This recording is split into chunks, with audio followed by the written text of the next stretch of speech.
Welcome back to my channel. So, andito ulit si Binibining Lindsay para naman magbahagi sa inyo ng konting wisdom. Kung may wisdom na ma-share, no? Okay, so for today's video ay i-share natin, no? So, ano ba yung mga dapat tandaan bago ka mag-enroll sa Masteral? Okay, so hindi lang naman to para sa mga teachers, no? Ito ay para sa mga nagpaplano na kumuha ng kanilang masterate degree. Okay, so ito muna yung mga dapat isinasaalang-alang at tandaan natin, no, bago tayo mag-enroll. So, wag tayo maging padalos-dalos sa mga decisions na ginagawa natin, no. So, dapat pag-isipan natin, lalo na tong pagmamasteral, no. Hindi siya isang simpleng bagay na kapag gusto mo lang, mag-enroll ka. Okay, so samahan niyo akong i-discuss, no, ano ba yung 5 na may share ko sa inyo na dapat tandaan bago mag-enroll sa Masteral. Kaya tara, samahan niyo ako sa pagdi-discuss ng mga ito.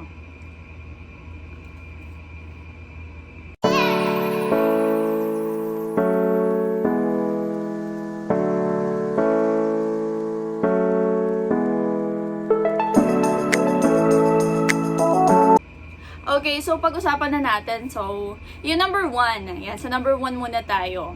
So, ang nakalagay ko dito is mag-set ng goal and timeline.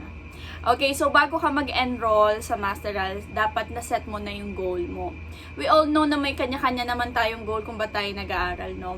It can be personal or professional. Okay? So, syempre, ano ba yung goal natin? Ang goal ba natin, kaya tayo nag-MA para, of course, madagdagan pa yung alam na natin. Totoo naman kasi na aside from teaching, kung nagtuturo ka, or kung nag-work ka sa business industry, or kung ano man yung ginagawa mo ngayon, totoo naman na may learnings na tayo doon sa mga experiences na nararanasan natin, no? Pero iba pa rin talaga kapag nag-aral ulit tayo. Kasi kapag nag-aral tayo, may mga bago tayong trend or learnings na natututuhan, na nakakatulong sa atin para mas mapadali yung lesson, mas mapadali yung ginagawa natin. And of course, kaya nga sinabing masteral, no? Mamamaster natin yung subject mismo natin or yung field na ating gustong i-enroll, no? So, hindi ka lang simple na nakagraduate ka ng bachelor's degree, na yun yung dala-dala mo and yung mga experiences mo sa araw-araw, nakakadagdag din, no? Yung mga bagong kaalaman na pwede pang maitulong sa atin ng pag-aaral natin. So, kung mag-aaral tayo ulit. At totoo, no, ito, disclaimer lang din, no, itong mga sinishare ko naman is also based din sa mga experiences ko, no, nung nag-aral ako ng Masteral. So, totoo, no, nakakatulong talaga siya para makadagdag talaga ng kaalaman at mas mapadali personally sa akin yung mga lesson na dinidiscuss ko. Na, wow, ito pala yun, ito pala yun, ito pala yung bagong trend ngayon, magagamit ko pala itong mga to, no? So, actually, yung mga nasi-share ko rin sa inyo mga strategies, galing din siya yung iba doon sa mga natutuhan ko rin, no, sa aking pag-aaral. Okay, so, syempre, ayun nga, kailangan mag-set tayo ng goal kung bakit tayo nag-aaral. And of course, personally, and professionally, ba't din ba tayo nag-aaral? Sa ating mga teachers, of course, pag isa rin kasi sa requirements ngayon, no? Pag nag-apply ka, kapag nagpa-reclass or nagpa-promote ka, even sa ibang field, no? Kapag meron kang masteral degree or masterate degree, may point siya. May additional point siya kapag ka nagpa-promote or nagpa-reclass or, yun nga, nag-apply ka. So, edge siya. Ano po? Edge talaga siya kapag may MA ka. So, yun, kung alin man doon yung goal mo sa buhay, nasa sayo naman yun. So, dapat malinaw yun sa'yo bago ka mag-enroll. And yun nga, sinama ko din yung timeline, ano. Sana ikaw yung, or sana tayo yung tipo ng tao na, hindi naman siya, of course, hindi ko naman sinasabing dapat applicable. So, choice naman natin yan. Hindi ko naman kayo inuutusan or sinasabi na dapat ito yung gawin nyo, no. So, sa timeline kasi, importante na may timeline tayo kapag tayo ay nag-aaral. So, let's say, pag nag-masteral ba ako, ilang years ko siya dapat matapos. So, aaralin mo yung units na kukunin mo. Ilang years ko lang ba dapat matapos yung subject na to? Ilang years lang ba dapat ako nagtitesis? Kasi kapag may timeline tayo, nakikita natin, no, nasa ang part na ba tayo? So, patapos na ba tayo? Or nalilate na ba tayo? So, makakatulong yung pag-list down natin ng mga timelines. So, plan, okay? So, magplano tayo, no, kung ilang years yung intended para din sa subjects na to or sa mga subjects na to intended sa thesis. Yan, so dapat may timeline tayo. O kaya naman, ay dapat kapag 23 years old na ako, tapos na ako ng MA, and so on. Pero syempre, nasa sa inyo naman yan. Hindi naman kailangan na ibang tao yung mag-set ng timeline para sa sarili natin, no? So maganda lang na sa sarili mismo natin, no, yung mga gusto mag-pursue talaga ng pag-aaral nila, is lagay tayo ng timeline sa atin. Ito ay suggestion lang naman. So inuulit ko, based lang din naman to sa mga experiences ko, no? So yun, maganda na nagsaset tayo ng timeline kung para natatrack natin kung nasa ang part na tayo. Okay? Yan. So, pero wag din natin kalimutang i-reward yung sarili natin kapag nasusunod natin yung timeline na yun. Okay, yun yung number 1. Yan. So, sana po ay may na-share naman ako kahit pa paano sa pagde-decide nyo. Okay, number 2. Yan. So, number 2 natin, sabi ko dito, maging ready. Maging ready mentally, emotionally, and financially, of course. Yan. So, bakit kailangan natin maging ready? Financially, mentally, and emotionally. Actually, sa totoo lang, yung pag-aaral, mahirap siya. Hindi siya yung, pag nag-enroll tayo, kagaya nung college or high school, ita-take natin yung mga subject. Extra challenge siya kasi lalo na kapag ikaw ay nag-work.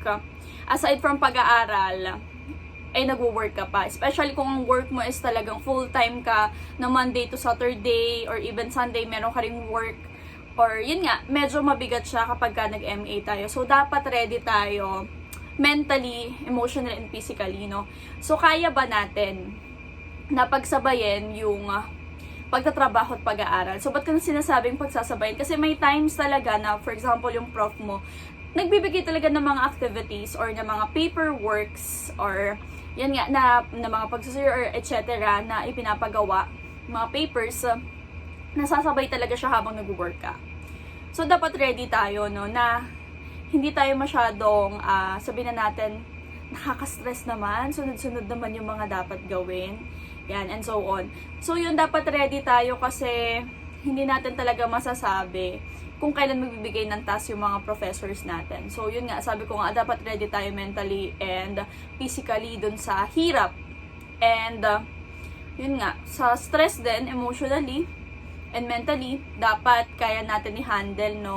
One at a time. So, alin ba dyan yung deadlines na ano yung dapat unahin? So, importante pa rin yung pagsusulat or pagpa-plan ng mga ginagawa natin para ma-manage natin sila talaga ng maayos. And yun nga, hiuli ko yung financial. Ayan. So, actually, ito talaga, importante rin siya. Isa rin siyang aspect na nakaka-affect sa pag-aaral natin. Of course, bago ka mag-aaral, may bayad yan, di ba? So, syempre, pwede ka naman kumuha ng scholarship. Yan. So, kung yung mga nag-offer ng scholarship, pwede naman yun, no? Pero yun nga, may times talaga na medyo magastos talaga kapag nag-aral. Kasi yung tuition fee, yan, sa enrollment, and yung mga projects na, may mga projects din kasi may mga papers, seminars, trainings, etc., libro, yan. So, kailangan na maglaan tayo dyan ng pera, no? So, kailangan din talaga, bago tayo mag-enroll, ay may pera tayo. So, yun lang din talaga yung kailangan natin, no? Ready tayo mentally, emotionally, physically, and of course, financially. So, yun. So, yun yung pangalawa. Yan. So, nag-iisip-isip na ba tayo? Na kung ready na ba tayo? Yan. So, importante yun na naalam natin. Okay, number 3. Number 3 na tayo, no? Nakalagay ko dito, huwag mag-enroll kapag bored lang. I swear. Kung bored ka lang at wala kang ginagawa sa buhay at pa-chill-chill ka lang and gusto mo lang din chill-chill na pag-aaral, gusto mo ka na lang mag-enroll. Baka kasi kapag nag-enroll ka, tas sobrang dami palang gagawin or sobrang daming dapat i-consider, ma-bored ka lang din. So, stop ka na agad sa pag-aaral. So, ang sinasabi natin dito, no, yung pag-aaral ay hindi siya yung simple lang na gusto ko mag-enroll, parang tinatamad ako, ang dami kong time. Okay lang naman yun, maganda yun na marami kang time at mag-aaral ka. Pero sabi ko nga, dun sa number 1 and number 2, dapat nakaset yung mind natin na gusto talaga natin mag-aaral.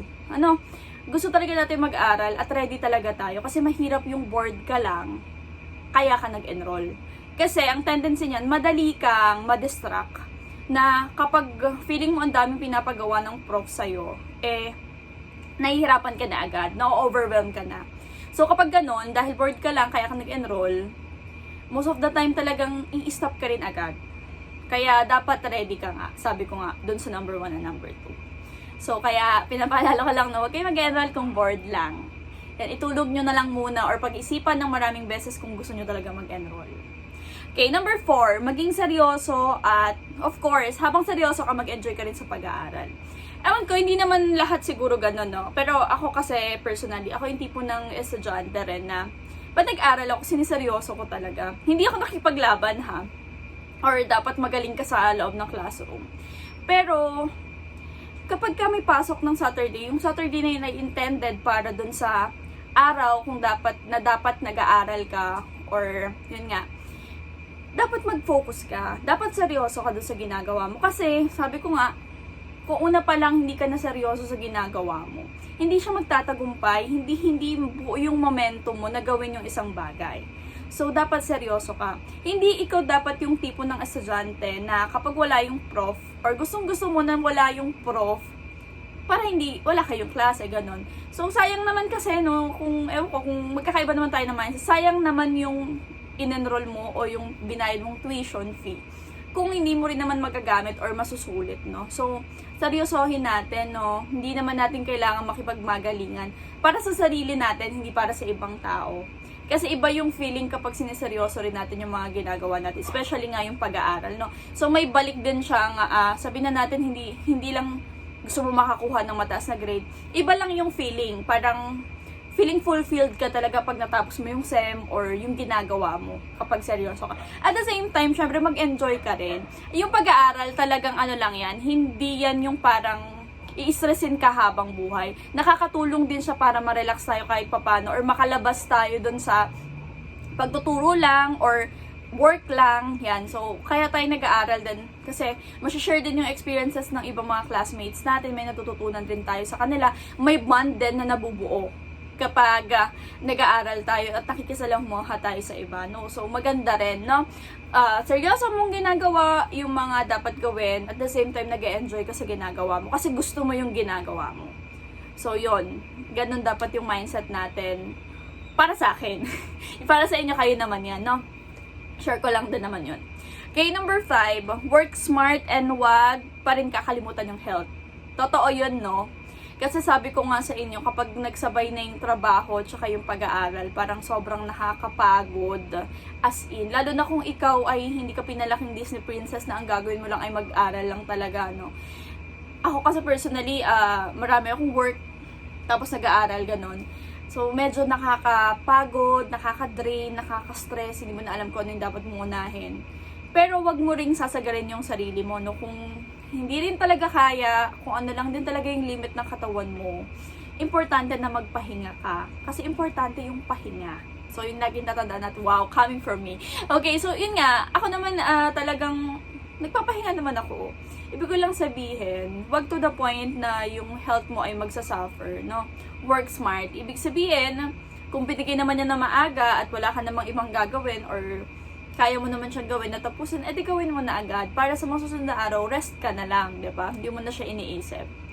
So, yun lang naman, no? Kailangan lang nating i-manage ng tama yung oras natin para magagawa natin yung mga dapat nating gawin. So, actually, ito, nire-remind ko rin lagi sa mga student ko sa MA, sa Masteral, no? Na habang nandiyan na sila at naka-enroll na sila, dapat hindi mawala yung momentum nila. Yung dire-diretso lang, yung kumbaga, iniisip nila talaga na nag-enroll ako kasi tatapusin ko to. Hindi yung nag-enroll ako, wala lang, gusto ko lang kumuha ng units, gusto ko lang ma-experience, gusto ko lang ma-promote, yan. So, sana hindi ganun din yung mindset natin, no? Yung mindset din talaga natin is gusto natin mag-enroll kasi gusto nating matuto, gusto nating ma-promote, kasama naman yung lagi, wag na tayo magpaka-impokrita sa part na yun. And, of course, gusto natin mag-enjoy. At, syempre, sabi nga, habang sila nagre-relax or kung ano ginagawa, ikaw ngayon is nagtatanim, nagsasuffer. Suffer now, pero later, maganda naman yung kalalabasan niya, no? So, sa mga next video ko, isasabihin ko naman sa inyo, ano naman yung mga benefits kapag natapos mo yung pag-aaral mo ng Masteral. Okay? Ayan. So, yun lang naman yung ilan sa mga ma-share kong mga dapat gawin bago mag-enroll or mga dapat tandaan bago mag-enroll sa MA. So, yun lang. Sana ay nakatulong ako. So, comment down below kung meron pa kayong gustong malaman sa pagmamasteral, kung gusto nyo lang naman. Okay, so comment down below at sana nakatulong sa inyo tong video na to sa pagde-decide nyo bago kayo mag-enroll sa masteral. Yun lang. Thank you so much. Bye!